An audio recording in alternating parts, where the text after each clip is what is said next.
네, 이어서 또 계속 하도록 하겠습니다. 19번. 예배를 통하여 누구를 만나게 됩니까? 하나님. 맞죠? 못 만나고 가신 분들이 더 많을 수 있는데, 그래도 예배를 통해서 하나님 만나려고 애써야 합니다. 20번. 하나님은 어떤 자의 하나님이십니까? 죽은 자의 하나님이 아니시라. 아브라함, 이삭, 야곱의 하나님, 살아계신 하나님이시다. 그분을 만나라는 겁니다. 믿음은 바로 행동입니다. 행동이 없는 믿음은 죽은 것과 사실은 같습니다. 야고보서에서 말한 행함이 없는 믿음 떠올리시면 될 것 같고요. 어찌됐건 믿음과 행동을 사실 구별하기는 그렇게 쉽지 않습니다. 22번. 예배 드리기 전 해결해야 할 것은 무엇입니까? 먼저 사람 사이에 맺어진 원망과 시비를 풀고 나서 예배를 드리도록 힘써야 합니다. 아무튼 내가 예배를 드리려고 무릎 꿇었다가 내가 친구에게 잘못한 게 있거나 또는 이런저런 것들이 생각나면 먼저 가서 화해를 해라. 이게 굉장히 사실은 중요한 말씀인데요. 그러면 내가 생각이 떠오르면 정말로 그냥 달려가야 됩니까? 이 또한 생각을 해봐야 됩니다. 왜? 내가 지금 달려감으로 인하여 해결되어질 수 있는지, 또 지금 가는 것과 예배를 마친 후 가는 것이 과연 어떤 차이가 있는지. 극단적인 예로 내가 예배 들어오기 전에 로비에서 교제를 하다가 누군가의 마음을 아프게 했다거나 다툼이 있었다 친다면, 예배하기 전 그들은 나가서 화해해야 되는데 그 화해를 하느라 예배를 드리지 못했다. 이것은 이익일까요? 아니면 손해일까요? 등등 여러 가지의 상황들은 존재합니다. 여기서 말하는 것은 대원칙을 이야기하는 겁니다. 하나님을 사랑하고 하나님을 경배하고 하나님의 자녀라고 말하면서 이 땅 사는 동안에 그렇게 살지 못하는 것에 대한 경고지요. 그렇게 하지 말아라 라고 강조를 하는 겁니다. 한 번의 제사보다 더 중요한 것이 이 땅 가운데서 예수 그리스도의 말씀대로 사는 것이다 라는 것을 말하는 것이지, 문자 그대로 받아들인 것은 아닌 것입니다. 꼭 기억하시기 바랍니다. 예배 인도자의 정신은, 예배 인도자는 특별할 때마다 자신을 새롭게 다짐함으로 회함으로 개인 시간은 특별히 중요하다. 인도자는 자신을 낮추고 예배 대상으로서의 하나님을 높여야 한다. 인도의 정신은 성령님을 통한 하나님의 은혜에 달렸다.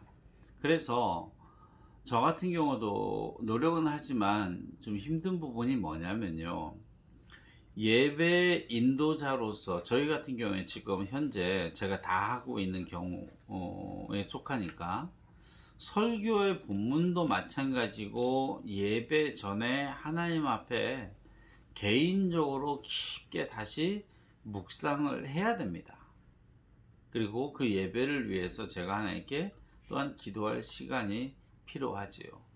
그래서 그 시간이 예배 전 시간인데, 심한 경우에는 상담을 한다거나 또는 기도 부탁을 할 때 안 들어줄 수 없어요. 그러면은 그것을 하느라 정작 중요한 예배 부분을 굉장히 준비하지 못하고 올라가는 경우가 있습니다.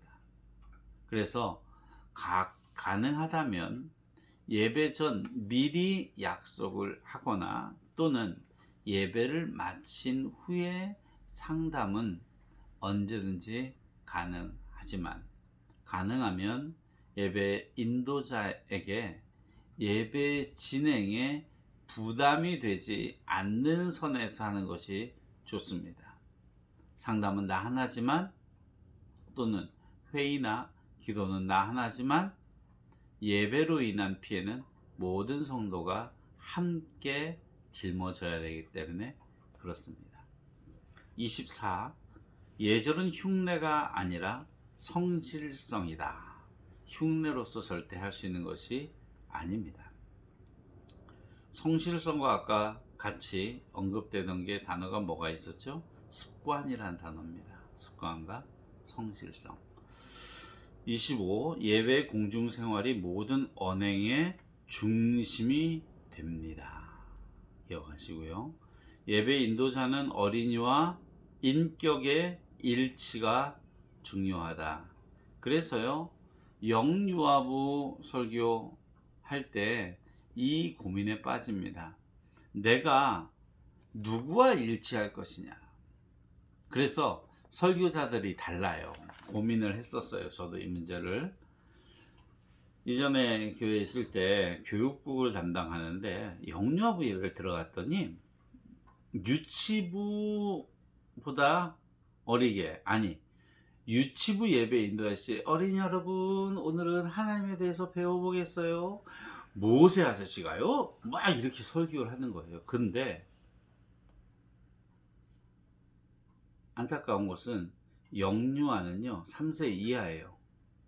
무슨 말이냐면 뭔 말인지 몰라요. 모세도 모르고 어휘력도 부족합니다.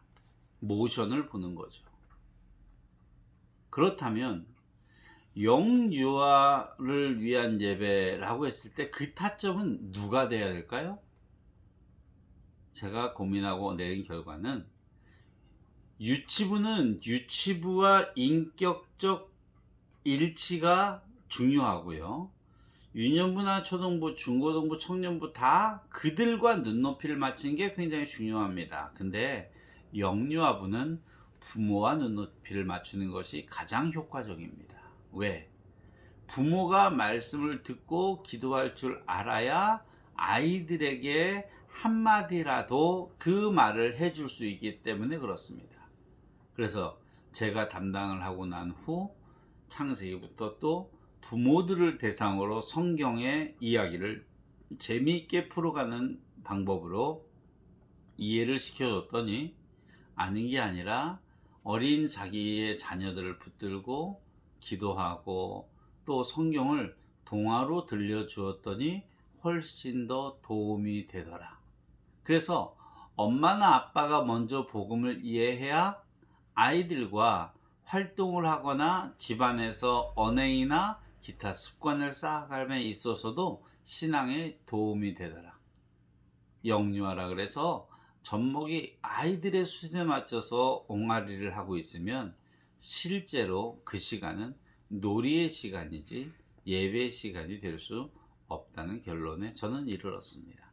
어찌됐건 예배할 때는 어린이는 어린이대로, 어른은 어린이대로 인격이 일치가 돼야 됩니다.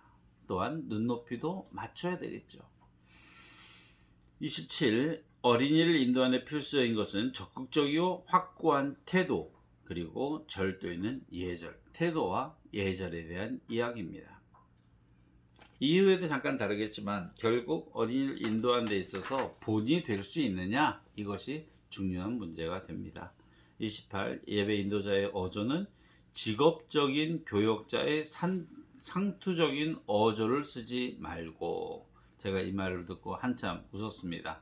나도 그렇게 하고 있는 게 아닌가. 자연스러운 어조로 목소리로 말해야 된다. 예배 인도자가 나와서, 목사님들이 저 같은 경우도 그러지 않습니까? 종을 땡 치고 다 같이 피아노 주악에 맞춰 묵상 기도하심으로 주일 예배 드리겠습니다. 어린이 예배를 인도하러 나가서 자, 다 같이 경건한 마음으로 고개 숙이고 예배 드리겠습니다. 이렇게 하지 말라는 거예요. 아이들에게는 아이들에게 맞게 그들의 언어로 또는 경건하게 인도하는 것이 좋다. 뭐 이 정도로 이해하시면 되겠습니다. 우리가 교회 오래 다니게 되면 알게 모르게 습관적으로 교회의 그 어투에 익숙해집니다. 그러니까 개그 프로그램에서 기독교인들을 비하하기 위해서라기보다는 뭐 전도사님 그러면은 다 할렐루야, 여자 전도사 나와가지고 할렐루야 외치고 막 난리를 치면서 기도하는 모습들 보여주잖아요. 근데 그것들이 우리는 전혀 이상하지 않죠. 하지만 믿지 않는 사람들의 눈에 굉장히 이상할 뿐더러 또한 동시에 어린아이들이 보기에는 이해가 되지 않는 것들이 많이 있습니다. 실제로 주일학교 전도사를 해보게 될 때 아이들은 왜 손을 모아야 되는지부터 사실 고민입니다. 기도할 때 왜 눈을 감아야 되는지도 고민이고, 기도할 때 왜 무릎을 꿇어야 되는지도 고민이었고, 다 하나하나가 다 그러한 고민들인 겁니다. 그런데 풀어줘야죠. 해소해주고 그들이 알아들을 수 있는 말로 인도할 수 있을 때 그것이 가장 좋은 예배의 인도자다라고 할 수 있겠습니다. 29. 예배 인도자는 무엇을 청중에게 주어야 됩니까? 희망과 열정과 낙관하는 정신, 긍정적인 정신을 말하는 겁니다. 30번 예배 인도자의 특권을 설명하시오. 이게 특권인지 모르겠지만 교재는 이렇게 나옵니다. 어린이와 더불어 예배에 동참하는 것이므로 인도자는 어린이들을 인도하기 전과 인도하는 동안에 예배를 드려야 한다. 즉 여기서 말하는 특권이라고 하는 표현을 한 것은 그가 동시에 예배를 드린다라는 거예요. 인도함과 동시에 예배를 드린다. 그런데 예배를 드리는 걸로 기뻐한다기보다 현장에서는 어떻습니까? 그때는 일이죠. 일. 실제로 교육을 담당할 때는 선생님들 교사 세미나 때 이렇게 말합니다. 여러분들은 그 시간 은혜 받는 시간이 아니라 아이들이 은혜 받을 수 있도록 최대한도로 살피고 이끌어 줘야 되는 시간입니다. 어찌 보면 둘 다 맞는 말입니다. 다만 어디에 중심점을 두느냐인데 저는 여전히 변치 않습니다. 교사들은 주일학교 예배 시간에 은혜를 받는 것도 중요하지만 은혜 받지 못하는 아이들이 혹시나라도 없는지 살피고 그의 손을 붙들어주고 그를 인도할 수 있는 선생이 더욱더 좋은 선생입니다. 30일 교사는 어린이에게 무엇을 줘야 됩니까? 교재는요 언제나 자신을 거저 주어야 한다 이렇게 나옵니다. 그래서 그걸 풀어보니까 예배의식에서 어린이를 사랑하는 것은 어린이에 대한 보다 넓은 관심을 전하고 다른 때에도 어린이들이 용기를 내어 인도자에게 와서 상담하고 도움을 청할 수 있게 할 것이다. 즉 자기 자신을 먼저 내어주고 악수해주고 안아서 인사해주고 이러한 부분이 그 아이들의 마음을 여는데 도움이 된다 이렇게 말씀드리겠죠. 한 가지 요즘 사회적으로 그 성인식이라는 논의가 회자되면서 주일학교에서 아이들 갈 때 안아가지고 잘 가라고 말하는 것이 과연 타당하냐 이 질문을 한 번쯤은 해본 적이 있습니다. 여러분들은 어떻게 생각하십니까? 저희가 자랄 때는 그 성인식에 대한 문제도 희박했던 것도 있지만 친구들이랑 악수를 한다거나 선생님이 이렇게 안아준다거나 이런 부분들이 너무나도 자연스러웠고 기도하면서도 친구건 뭐 누구건 그 선배건 동생이건 함께 손 붙들고 막 머리 맞대고 안아주고 기도하는 것이 전혀 문제가 되지 않았어요. 그런데요 요즘은 그냥 그렇게 했다가는 큰일 납니다. 그 아이가 성적 수치심을 느꼈다라고 말을 하는 순간 추행이 됩니다. 그래서 이 부분은 굉장히 중요한데 터치 부분에 있어서는 선생님들은 최소한 어느 정도 선까지다 라는 것을 정해야 하고 그 정해진 것에 따라 아이들에게 이야기를 해줘야 됩니다. 내가 너를 안아주는 것은 이러이러이러한 의미가 있다. 그리고 그 이상 넘어가지 않도록 노력을 해야지만 되는 것입니다. 손을 잡는 것도 마찬가지입니다. 공감이 되지 않은 상태에서의 그것은 굉장히 요즘 세상에서는 굉장히 위험한 스킨십이 될 수 있기 때문에 그렇습니다. 대제사장은 예수님이시고요. 예배에 참석할 때는 축복을 기대해야 된다고 교재에 나와 있습니다. 이 말이 맞느냐 저한테 묻는다면 말할 건 굉장히 많이 있겠죠. 왜? 예배는 무엇을 바라고 하는 행위 이전에 하나님과 인간 사이의 관계에 있어서 마땅히 드려져야 될 것이기 때문에 그렇습니다. 그것이 선행되는 것이지 내가 받을 것을 기대함으로 나아가는 것은 이미 변질된 것이 될 수 있습니다. 다만 사람이 그러한 것들을 그러면 다 빼고 할 수 있습니까? 사실 복음을 전할 때 예수 믿고 천국 가십시오 라고 했더니 어떤 사람이 교회 나오는데 왜 나오셨어요? 아, 나 천국 가려고 나왔습니다.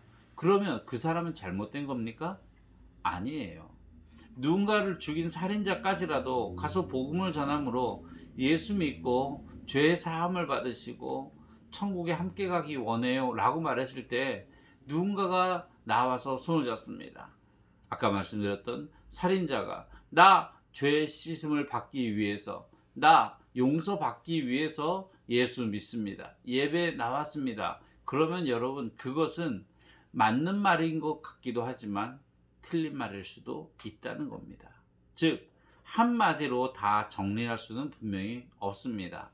그러나 예배에 있어서 기대하는 마음을 무시할 수는 없으나 하나님과 인간 사이의 것을 관계를 깨닫게 되므로 더 중요한 것이 축복보다 복보다 하나님과의 관계에 있다는 것을 우리는 잊어서는 안 됩니다. 오브 어린이 예배의 실제 예배 없이는 그리스도인이 될 수 없습니다. 그러면 우리는 이렇게 질문을 하겠죠. 목사님, 그러면 북한의 지하교회나 중국의 지하교회 사람들은 찬송을 부르면 잡혀가고 말씀을 전할 사람도 없어서 그냥 예배 자체가 없는데 어떻게 해야 됩니까? 그 사람들은 그리스도인이 아닙니까? 당연히 이 질문이 나오겠죠. 이 질문이 계속 이어지게 되면 어디까지 나오게 되냐면은 지난 시간에 제가 언급을 잠깐 했던 비대면 예배가 과연 예배냐? 이게 만약에 아니다 라고 하게 되면 어떻게 됩니까? 여기 전제한 예배 없이는 그리스도인이 될 수 없다. 그 말은 뭐예요? 비대면 예배가 계속되어지면 그리스도인은 없어진다. 이렇게 얘기가 되는 겁니다. 쉽지 않은 내용이지만 한번 좀 생각은 해보시고 예배 없는 그리스도인은 사실 쉽지 않습니다. 두 번째, 어린이의 예배의 중요성은 무엇입니까? 어린이가 하나님께 예배하는 것은 하나님의 거룩하심에 의하여 양심을 각성시키는 것이며 하나님의 진리로서 지성을 기르는 것입니다. 여러분들이 가진 교제에 있어서 어린이 예배의 중요성은 성경적인 측면, 사회적인 측면, 과학적인 측면에 있어서 중요하다라고 길게 기술하고 있습니다. 예배의 관계성은 무엇입니까? 이 질문이요, 너무나도 모호해요. 그래서 인터넷을 검색을 해봤더니 예배의 관계성이란 표현을 쓰는 글은 없었습니다. 무슨 말이냐면은 예배 자체가 관계성에 기반한 이벤트예요. 예배라는 것 자체가 예배자가 있고 예배를 드리는 자가 있고 예배를 받는 자가 있어요. 그러니까 예배라고 하는 것 자체가 이미 그 안에 예배 드리는 자가 있고 예배 받는 자가 있고 예배 내용이 들어가고 이런 것들이 다 복합적으로 표현되어 있는 단어예요. 그런데 예배의 관계성을 물어보니까 이게 무슨 말을 해야 되냐 이거예요. 질문이 굉장히 모호합니다. 교제에는 어린이의 예배를 하나님만 받으시기에 합당한 분으로 인지되어 자발적인 경배와 찬양으로 응답하신다 이렇게 쓰여 있는데 저는 뭔 말인지 모르겠어요. 사실 답을 썼음에도 불구하고 이건 무슨 말인지 모르겠고, 그래서 여러분들에게 말씀드리고자 했던 게 알버트 토저라는 사람이요, 인간은 예배를 위해 지음 받았다라고 말했는데 이것이 인간과 예배의 상호 관계성을 지적하는 것이다. 즉 예배의 관계성은요, 예배 받으시기에 합당하신 하나님과 마땅히 예배를 드려야 되는 인간의 관계, 그게 예배입니다. 즉 예배의 다른 어떤 것, 그러니까는 이렇게 표현할 수 있죠. 예배와 문화의 관계성, 예배와 건물의 관계성, 예배와 또 어떤 다른 것과의 관계, 이건 말할 수가 있어요. 그런데 예배의 관계성이라고 말한다는 것은 어떤 표현이냐면은, 한 책을 이게 들면서 이 책에 예배학의 관계성을 말하시오. 뭘 말합니까? 예배학과 설교의 관계성을 말하시오. 이 말은 돼요. 예배학과 교회 교육의 관계성을 말하시오. 이 말은 되지요. 관계가 성립이 되니까. 그러나 예배학 자체만으로 관계성을 묻는다는 것, 예배 관계성이라는 표현은요, 쓰지 않는 단어입니다.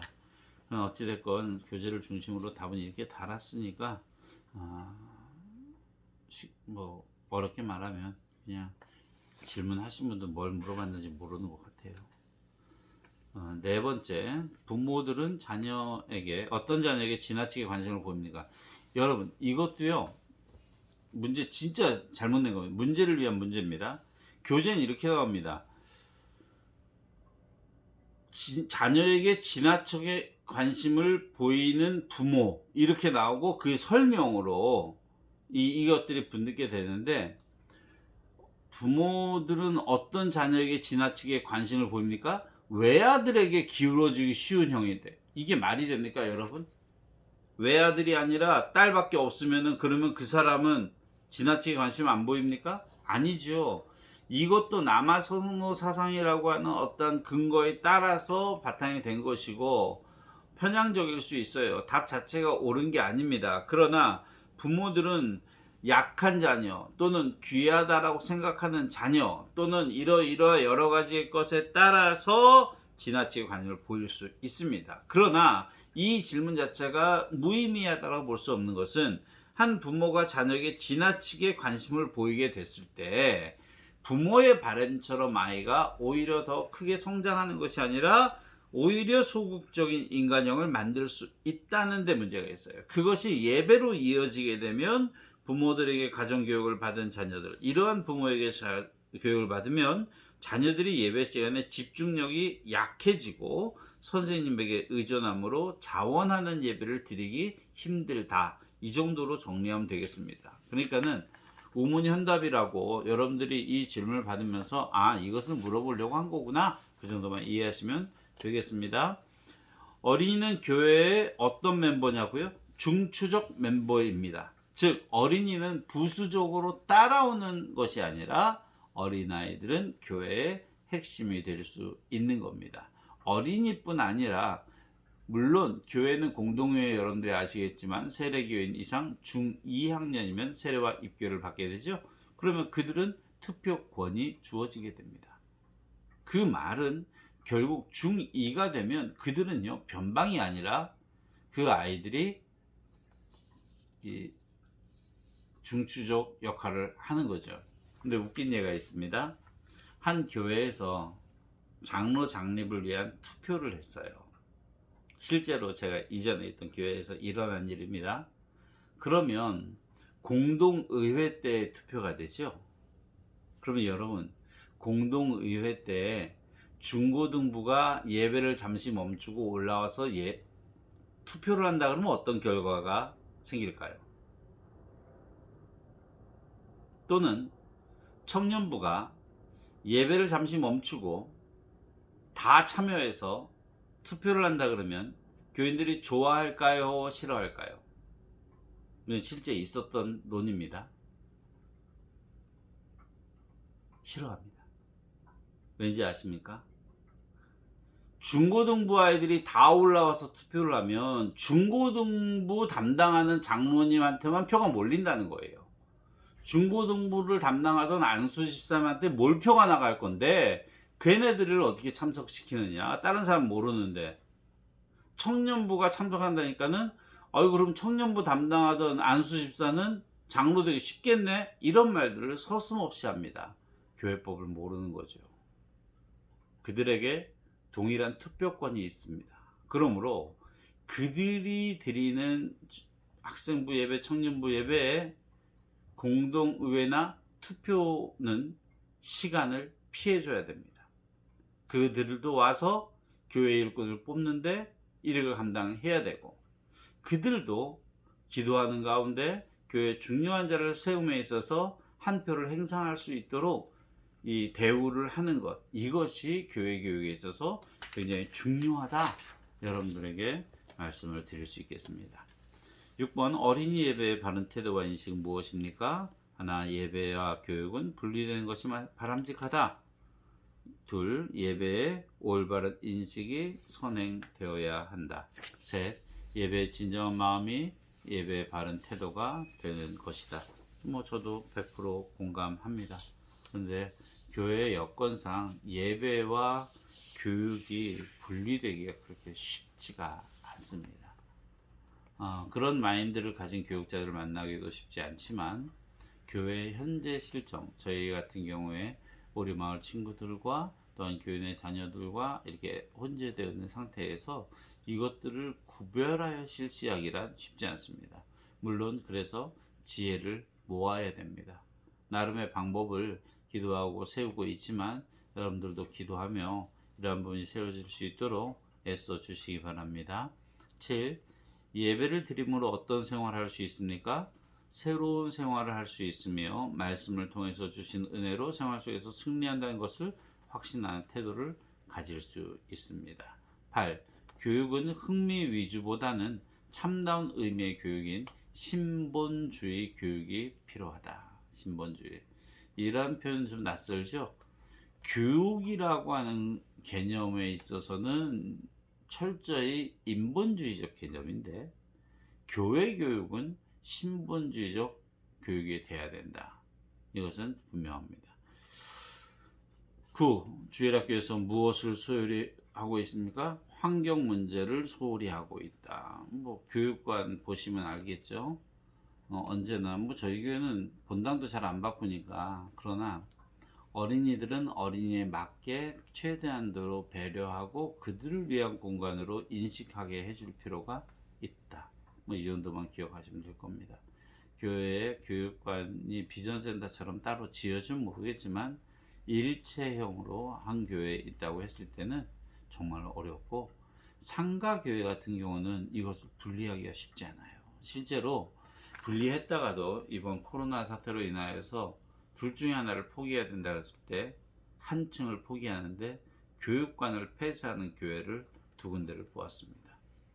어쩔 수 없죠. 그러면 어떻게 해야 됩니까? 어른 예배 드리기 전에 어린 예배 그곳에서 드리고, 또 그 아이들 가면 어른 예배 드리고, 또 어른들 식사하려고 잠시 피하면은 그때 또 가서 아이들 오후 예배 드리고, 이런 식으로 진행하게 되는데 참 많이 안타깝습니다. 그래서 새로운 신자들이나 또는 전도 또는 새롭게 자녀를 얻은 이들이 교회를 정할 때 예배의 다른 어떠한 요소보다 우리 아이가 저곳에 가서 교육받기에 과연 좋은가, 이 질문을 한다고 합니다. 그러므로 교회 부흥과 또한 발전을 위해서는 교육 부분에 대해서도 저희는 철저하게 진단을 하고 실행을 해야 될 때가 올 것으로 합니다. 어른은 어린이에게 무엇이 되어야 합니까? 제가 교재를 찾다가 답을 못 찾은 것 중 하나인데, 그냥 제 생각에 어른은 어린이들에게 모델이 되어야 합니다.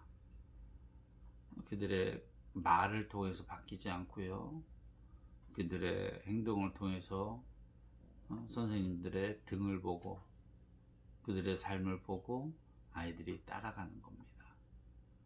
그런 의미에서 주일학교 교사들은 부모들이 하는 경우도 좋고, 또는 모델링 할 수 있는 선배들이 하면은 교육 효과는 훨씬 더 좋습니다. 부모가 같은 반을 교육하게 됐을 경우에 좋아하는 아이가 많을까요? 싫어하는 아이가 많을까요? 후자입니다. 근데 그건 정상이 아닙니다. 우리 엄마가 성경 이야기 해줄 때가 제일 좋았고 그분이 기도해 줄 때가 좋았다면 당연히 교회 학교에서도 우리 엄마가 우리 반 선생님이 되었으면 좋겠다라고 말하겠죠.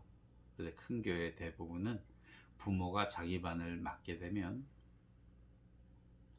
응답하라 1988에 나오는 도롱뇽이 자기 아빠가 고3 때 담임이 된 사실을 알고 바닥에 엎어진 듯한 반응을 보입니다. 이것은 집에서 신앙교육이 안 되고 있다는 이야기입니다. 11번 어른들은 어린이 예배에 어떻게 해야 합니까?